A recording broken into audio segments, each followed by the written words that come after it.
Miami enters a crucial part of the season, but what would we like to see from this team? This is our post All-Star break wish list that would make a long season seem enjoyable again. Stay tuned for a great episode of Locked On Heat.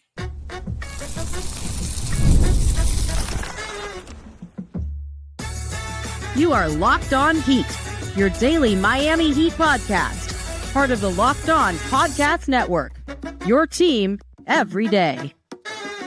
All right, welcome to Locked On Heat, your daily podcast on the Miami Heat, whether you're tuning in on YouTube or your favorite podcast app. Thanks for making Locked On Heat your first listen every day.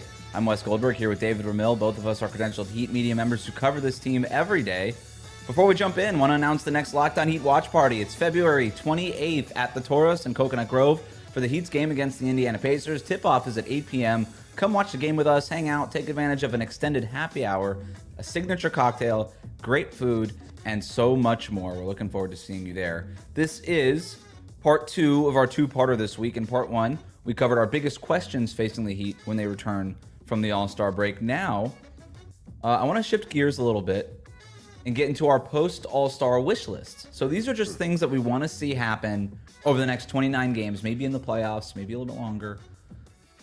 But what we want to see happen when the Heat come back from the All-Star break. I'm going to kick us off here because you kicked us off with the big questions. I want Tyler Herro to just tap into his All-Star form while doing so at the same time as Bam Adebayo. It's the one thing we really haven't seen this season is Tyler Herro was an All-Star over the weekend. Bam's been a 3-time All-Star, playing really good basketball over the last month. But we haven't really seen them playing at their highest levels at the same time. Right. It's felt very your turn, my turn in a macro sense for the Heat this season. Yep. I would love to see what this thing would look like with Tyler Herro and Bam Adebayo playing to their best at the same time and how they would be able to feed off of each other and lift this team. Because if there's a higher level for this Heat team to get to, it's not going to be some magic player popping off in the second half of the season. It's not going to be Terry Rozier suddenly figuring it out. It's not going to be that. It's going to be Bam and Herro leading the way and doing it at the same time. And we haven't seen it all year. And there's a world where Tyler's averaging 22 plus points per game. Bam is averaging 20 and 12 with 4 assists on efficient shooting. And then you've got Andrew Wiggins averaging 15 points per game. Khalil Ware averaging between 10 and 15 points per game. You got, on a nightly basis, maybe it's Duncan Robinson hits a few threes. Maybe it's Jaime Jaquez Jr. has a good game off the bench. Nikola Jovic has a good game off the bench. Whatever it is, those guys just become spot-time contributors, which is what they're supposed to be. Right. Where you've got now in the post-Jimmy Butler era, the two-man game between Tyler Herro and Bam Adebayo carrying this team, and then everybody else sort of falls into place around it. Yeah. That, to me, is a formula for a winning basketball team. We just haven't seen that yet this season for a lot of different reasons, but mostly because Tyler Herro was in a little bit of a slump going into the break. Yeah. His best game, he had a 40% pop-off against Dallas. Bam wasn't in that game because of a knee contusion. Yeah. So I would love to just see them do it at the same time and then get a look at what this looks like when they're doing that. And it should work. Their games should mesh in a way that we'd always talked about. Jimmy and Bam's games didn't necessarily complement one another. They worked because they exceeded expectations as much as they possibly could. But in terms of the fit, Tyler's game and Bam's game should blend much more seamlessly. If we get the more aggressive, decisive version of Bam that we've seen over the last few weeks, that's a guy who looks for his shot, but if that shot's not available to him, kicking it out to a wide open catch and shoot Tyler Herro where he's at his deadliest, that should work. That should blend in, and vice versa. If they close out on Tyler, you kick it into Bam, let Bam drive to the hoop on an opponent as Tyler draws multiple defenders on him, as he has over the course of this season. That leaves him the ability to get to the rim, etc. Their games should mesh and complement each other so well. It's a great point. I don't know why we haven't seen it. I mean, I know that, like you said, there have been multiple reasons. Either Tyler was struggling or Bam was struggling, and vice versa. But it should be something that you should be able to see both of them thrive at the same time, and that would just open things up for everybody, and that would make things so much easier. We'd see the free-flowing offense that we only see in spurts here and there, and we'd see it much more consistently. So I love that. I think that's a great call. Give me yours. Yeah, I actually it's also about Tyler Herro, but I want him to flirt with the 50-40-90 club. Like I think that's I don't know. I don't know if how well, let's see. He's close. Like he is, not quite there. He's shooting 47% from the floor, 38% from three, and 85% from the free throw. So the free throw line part of this, the free throws will get better. He's typically been better than an 85% shooter there. So I have confidence in that happening. The other numbers, he was over 40% for most of the season until this recent slump. I think he probably gets back over that. It's just whether or not that two-pointer thing comes along. And the free throws, that's a lot of percentages. 5 percentage points is a lot to make up in 29 games. Yeah, you're probably right. Like I want him to kind of flirt with it. Again, not necessarily hit it, but just he's not flirting now. This doesn't count as flirting. Is this more just like kind of going through making eye contact across the room? That's not flirting. That's just making eye contact. Yeah, I was gonna say swiping on Tinder, but yeah, you went. Sorry. Yeah, sorry. That's it. No, there's no eye contact across the room anymore. Those people, they're on the other side of the room. They're looking at their phone on Tinder. You're probably right. Sorry. In any case, I think it's close. And and it doesn't necessarily have to get there. It just feels like that's like a measure of respect that a player gets when you're recognized as one of the best scorers, shooters in the game. And we've seen Steph achieve that goal. We've seen a number of key players, obviously Steve Nash, etc. So it just feels like Tyler belongs in that conversation. And I don't know how close he'll get, but it'd be nice to have that kind of conversation and maybe just drive some of the narrative over the last half of the season or the last stretch of the season, because it'd be great to kind of see him get closer and closer to reaching that goal and maybe actually achieve that. I don't know if he's made a goal. I doubt he would make that as a goal for himself, but I don't know why he's only I say only an 85% shooter from the line. Like he should be better at the line considering the number of attempts that he has. I feel like he should be closer to 90% given his shooting form and everything else like that. But we'll see. We'll see if he can get closer. You want to go for another one? I'm just trying to see if anybody's flirting with 50, 40, 90. Kyrie, 48, 41, 90. He might be the only one this year. Oh, yeah. Yeah, even Steph, his 2-point percentages are way down. Kyrie's the only one that's really in that mix. And he's asked if he could buy the drink, right? He's more than flirting. He's asked if he could buy a drink for the 50, 40, 90 club. And we need Tyler Herro to saddle up to the bar and figure this out. I love it. I love that. I like Tyler Herro also, the idea of him adding more things to the resume. 6th man of the year, done that. Now I'm an all-star, done that. 50, 40, 90 club, done that. Like that part of it is very enticing, I think, for Tyler Herro's career. Let's do one more here before we go to our first break. I want Erik Spolstra to just stick with this starting 5. I don't think that's a strong wish list ask. I think that's pretty reasonable. No. We've seen Erik Spolstra experiment during the Jimmy Butler era quite a bit with different starting lineups, especially last year. Now, most of that is because of injuries and things like that.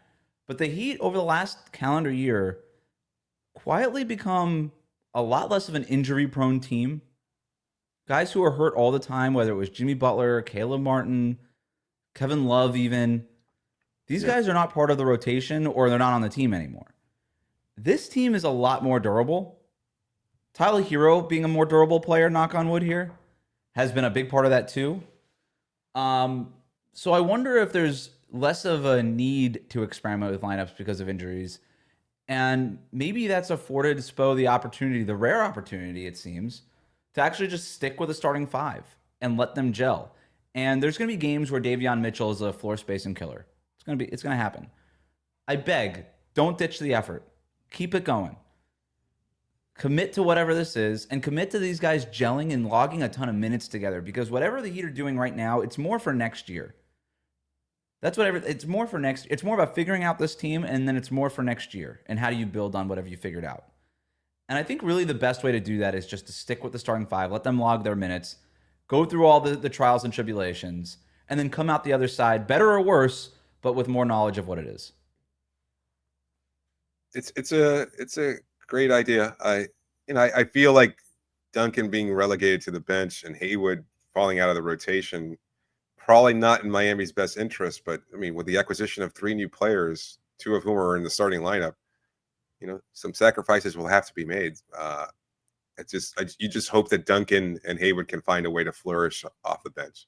Mm-hmm. And right now, that's a challenge for Erik Spolstra and trying to figure it out. Like, you're going to have to blend Duncan and Bam's minutes together. You're going to have to find a way for Haywood to come in there and play for Wiggins, etc., or maybe even come in for Mitchell, if he gets into early foul trouble or something like that, because you need that perimeter defender out there. And that's certainly something that Highsmith brings.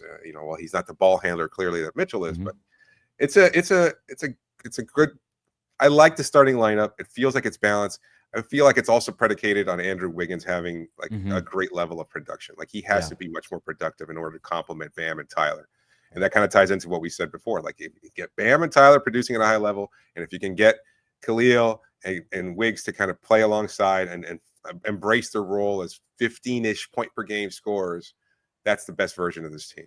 And just getting it all consistently, it's just not something that Miami's been able to do much. And so you hope that they'll be able to figure it out sooner rather than later. Speaking of Bam, I got one more thing to ask of him, as if we don't ask of Bam enough things already. We'll do that and continue our wish list next on Locked On Heat.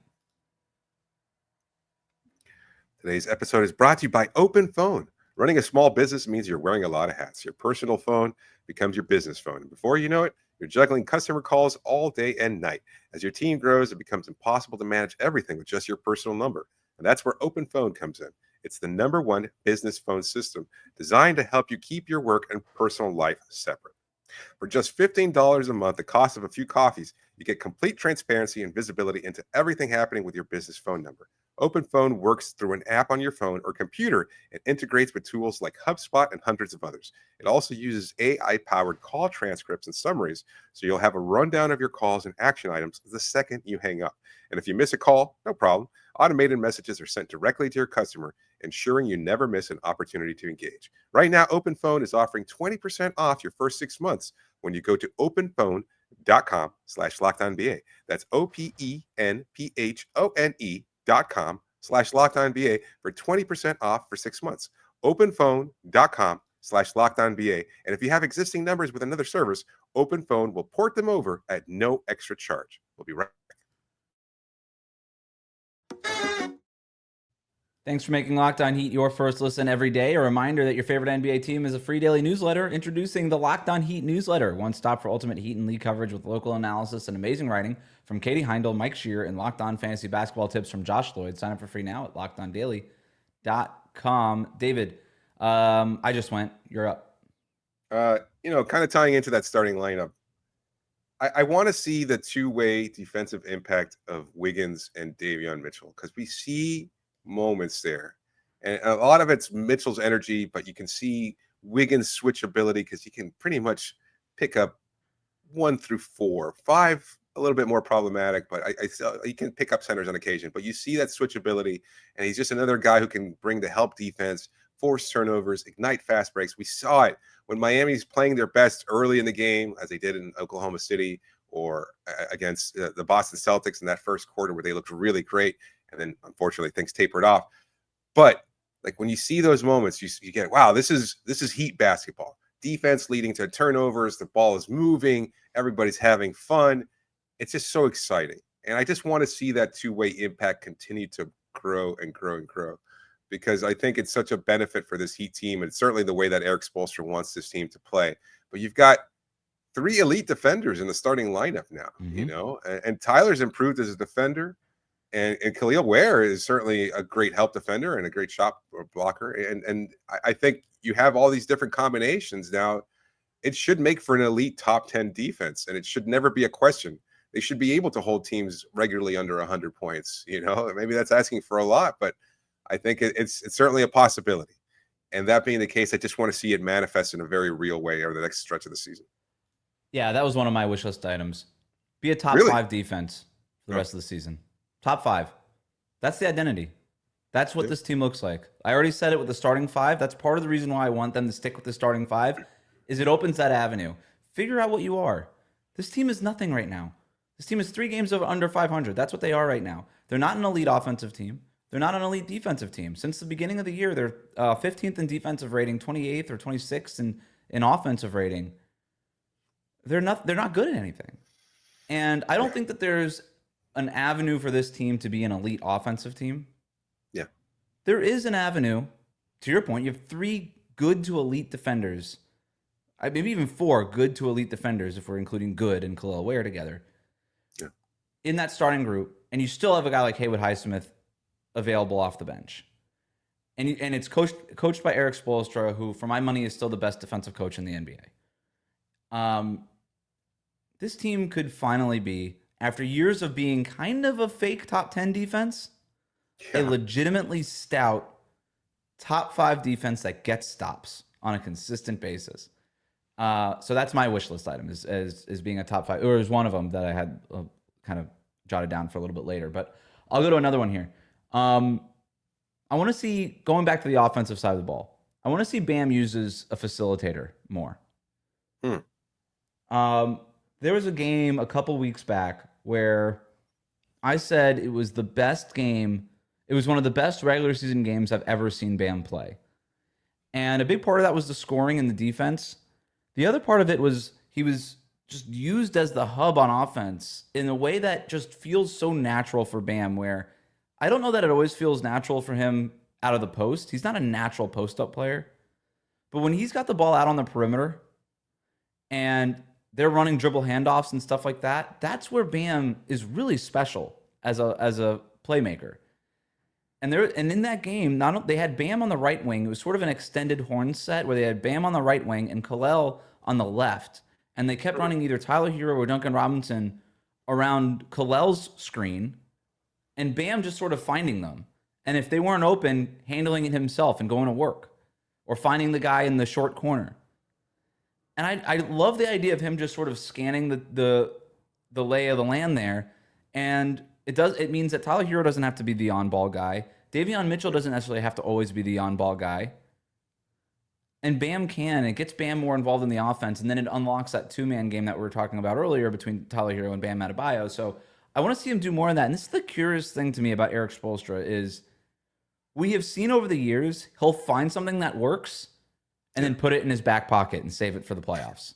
And you won't see it. He'll do it for a week or two, and then he'll just take it off the menu, put it in his back pocket, and then just save it for the playoffs. And that, as frustrating as it was at the time, David, I could understand it. You don't want the other team to get a scout on it. And then by the end of the season, you've done this enough times where by the time the playoffs roll around, you got all these things in your back pockets that you're just whipping out and throwing on the table. And you're like, what about this one? What about this one? And then opposing teams in the playoffs have just no idea what's happening. So I understood it. Now, considering that the deep playoff run isn't the realistic goal for this team anymore, the hell with all that. Just find something that works, stick with it, let us see it, start winning some of these games. And obviously, a deep playoff run could only happen if you make the playoffs, and that is very far from a guarantee for this Heat team right now. Every game counts so much, and I think this Bam thing really works, and I would like to just see them go back to it. Hey, this works. Let's just keep doing it until it doesn't work anymore. And then by that time, maybe we've strung together a few more wins, and then I trust Erik Spolstra at that point to figure out something else that does work.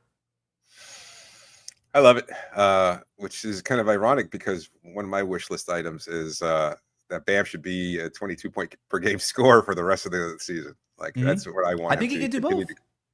You're right. He can. Yeah. And that's the thing with Bam is that we've seen him be aggressive. We've seen him be able to blend his playmaking skills along with his scoring opportunities. And I think now that he's in a place where he can do that and he's comfortable doing it again like he wasn't earlier in the season and without Jimmy on this roster, even as you're incorporating the new players, etc. Like I think Bam can blend both. And that would unlock Miami's scoring opportunities and would unlock Bam as the kind of playmaker, scorer, player that we believe he can be. So yeah, I think it's a great call. And I'd like to see, I echo your sentiment though. I mean, Erik Spolstra, there's no holding in the back pocket. You're not reserving it for anything. It's now. Break out the big guns now because who knows? You're not going to get that opportunity. And even if you do, who cares? Like even if you're a first round exit, it doesn't really matter. Like that's not the goal. You made the playoffs. You got in there. Just do what you can. This is about building something towards the future and seeing what works and what doesn't, so that you don't go in there and be like, oh, well, we thought we could have done more. It's like, no, that doesn't matter. You showed everything you could during the regular season. And if it leads to more victories, that's great. And if not, then you can scrap it and say, you know what, maybe it doesn't work, but you tried. And I think that's the goal for this team, is to kind of just look at the next 29 games and focus on those rather than anything that could possibly come beyond that. I do have a playoff wish list item. And maybe I'm not allowed to say it here, but I do have one playoff wish list item. We'll handle that after the break here on Locked On Heat. Today's episode is brought to you by Wayfair. After the holiday hustle, there's nothing like giving your home a little TLC. And I always find that decluttering and refreshing your space helps you get back into a routine. Whether you're tidying up, clearing out, or just want to give your space a new look to start the year, Wayfair has everything you need, all within your budget. If you're looking for furniture, well, guess what? Their huge selection makes it easy to find the pieces that fit your style and budget. And the best part, the free and hassle-free delivery, even for larger items. Wayfair's site is so easy to navigate. You can find everything you need in no time at all. Wayfair makes it easy to tackle your New Year's home goals with endless inspiration for every space. Whatever room you're looking to upgrade or change or just modify in some way, Wayfair has you covered. Give your home the refresh it needs with Wayfair. Head to wayfair.com right now. That's WAYFAIR.com. Wayfair. Every style, every home. We'll be right back. Thanks for making Locked On Heat your first listen every day. The best way to support the show, like and subscribe on YouTube. Follow us on your favorite podcast app. Do you have another wish list item, David? I've got two more, actually. All right, hit me with one. I've got two more. I've got, I just want to see Jaime being impactful again. I don't know how that's going to happen. I don't know if it's realistic with the changes to the roster. We saw Kyle Anderson kind of get the bulk of those minutes, and Jaime has just been on and off. I don't know, something about Jaime's approach to the game last year and the energy he brought, and maybe we're just both bullish on him. But, it's been difficult for him to kind of repeat the success that he had last year. And I think we're both still believers in what he's capable of. And maybe the ceiling is never going to be all that high. But just when he's impactful, when he's bringing that energy, when he's attacking the basket, despite limited athleticism or whatever, despite maybe a limited offensive repertoire, like the game just feels more fun, if that makes any sense, when he's like spinning his way towards the hoop and making backdoor cuts and aggressively pulling down those rebounds. Like he's just seemed like a very timid version of the player that we saw last year. And I don't want to find see joy on the basketball court. Oh boy. That's going to dog this team for the rest of the franchise's history, I imagine. That is my item. I want Jaime to find joy on the court again. I want him. I want it there. I had the same thing. I had the same Jaime point. Is specifically wish list item. Much better second half of the season than what we've seen so far. Right, with Jaime. Yeah. The best thing that's happened to Jaime this year is Terry Rozier being in a slump. Because if that wasn't happening, all eyes would be on Jaime right now, wouldn't they? Yeah. Instead, it's on Terry Rozier, who's fifth on the team in minutes. They traded the first-round pick for him. You had Andy Ellsberg out here in the offseason saying, we didn't do a big free agent offseason move because Terry Rozier, if you think about it, was really our big offseason move. And then he gets benched within the first month of the season. And now he might just be out of the rotation going forward. But if that's the case, then all eyes are going to be back on Jaime again. And I was trying to figure it out because, to your point, David, it has felt like such a weird season for Jaime Jaquez Jr. in a way that he just doesn't feel involved. Yeah. He feels like the guy at the party who was at the party for like an hour and then just was sort of bored of it. And then he just starts wandering the house, going into spare bedrooms and just kind of figuring out something else. Just leaves the main room. Next thing you know, he's in the garage just going through your stuff. And then an hour goes by and everybody's like, where's Jaime? What happened to him? And then you find him and he's in the garage like looking through your old photos. That's like Jaime Jaquez Jr. this season. He just never really feels involved out there in the way that he felt very much involved as a rookie, right? It felt like the offense was running through him at times. There was moments of joy. There was the excitement of this rookie, and the Heat got the steal of the draft. And now it's like, is he even here? Where did he go? I can't find him. The comparison was a little creepy, though. Like, finding him like going from room to room. Do people still have parties where people are just allowed to go from room to room and explore things on their own? I don't know. But I get what you're saying. I get what you're saying. Like, he does not feel like a factor. And I don't know if it's that he started off the season with injury and just looking like a shell of himself, but he just, at one point it looked like he was a building block and a key player, and now it's kind of like, well, what happened? And I don't know if it's just a matter of joy, or I don't know if it's a matter of physicality, like in terms of like maybe he's hurt, but either way, he's just not playing at the same level he was, where he felt like he was a crucial part of this team moving forward. And a guy that a lot of Heat fans really loved to see play at a high level because he was energized and playing fourth quarters, and he was a closer at times, a guy that was out there in the closing lineup, and now he's kind of an afterthought. So he needs to get back to that joy.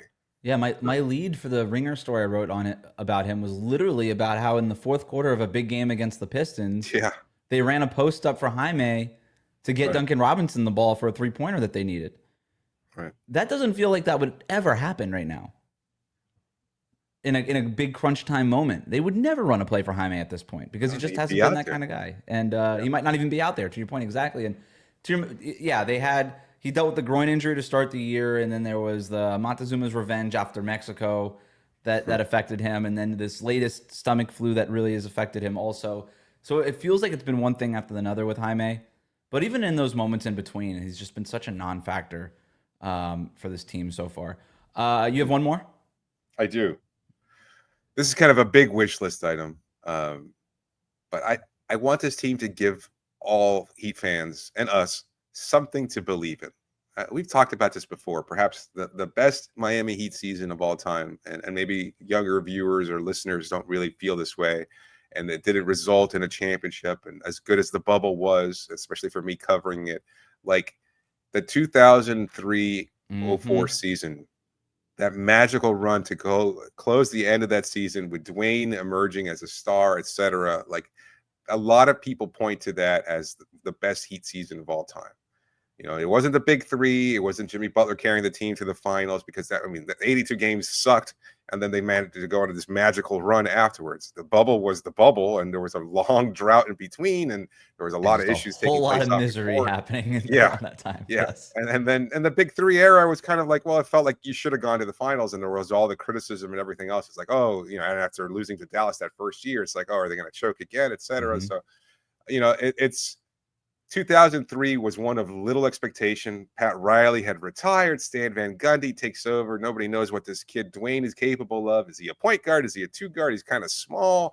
He doesn't really even start. Like, what's the point here? And then all of a sudden you go on this magical run to end the season. And that's what I want this group to do. Like, do something like that. Just make magic. Go out there and make magic happen, because nobody believes in this team. Nobody, quite frankly, nobody gives a crap about this team. Even their own fan base might not care about this team.